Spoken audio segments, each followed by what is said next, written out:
पश्चिम बंगाल में सरकार बदलने के बाद भ्रष्टाचार, रंगदारी, राजनीतिक हिंसा और आपराधिक मामलों में कई नेताओं और आरोपियों की गिरफ्तारी हुई। लेकिन इन गिरफ्तारियों के दौरान कुछ मामलों में पुलिस की कार्यशैली को लेकर गंभीर सवाल खड़े हो गए। आरोप है कि गिरफ्तार व्यक्तियों को कमर में रस्सी बांधकर सार्वजनिक रूप से घुमाया गया, जिससे उनकी सामाजिक प्रतिष्ठा को ठेस पहुंची।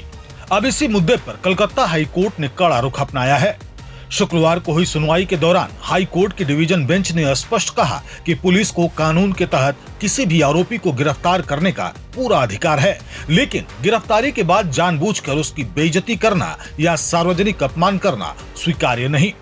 अदालत ने राज्य सरकार से 4 सप्ताह के भीतर विस्तृत रिपोर्ट दाखिल करने को कहा है।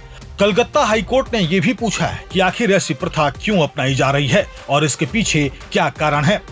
यह मामला तब और चर्चा में आया जब हाल के दिनों में कुछ गिरफ्तार अपराधियों को कमर में रस्सी बांधकर सड़कों पर घुमाए जाने की तस्वीरें और वीडियोस सामने आए। इसमें एक मामला हावड़ा का था, जहां आरोपी को सैंडो बनियान और हाफ पैंट में सड़क पर चलाकर क्राइम सीन रिकंस्ट्रक्शन कराया गया।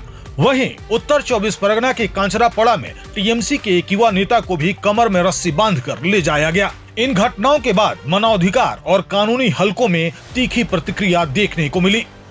मामले की सुनवाई करते हुए न्यायमूर्ति जॉय सेन गुप्ता और न्यायमूर्ति स्मिता दास दे की पीठ ने कहा कि यदि कोई व्यक्ति अपराधी है तो कानून के अनुसार उसके खिलाफ कार्रवाई की जा सकती है, मुकदमा चलाया जा सकता है और दोष सिद्ध होने पर कड़ी से कड़ी सजा भी दी जा सकती है।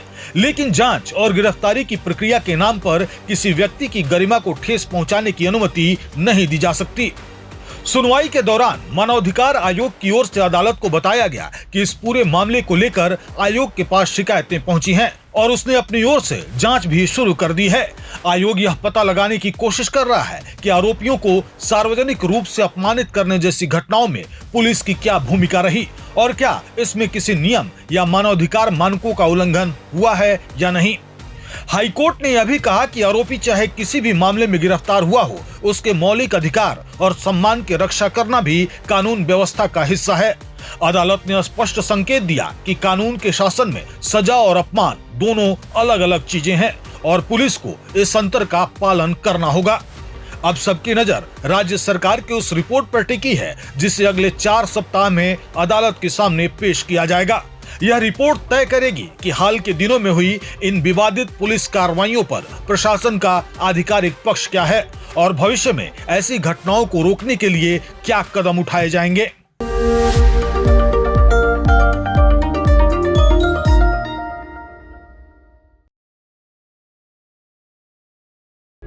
प्रभातखबर.com, विश्वास वही, रफ्तार नहीं।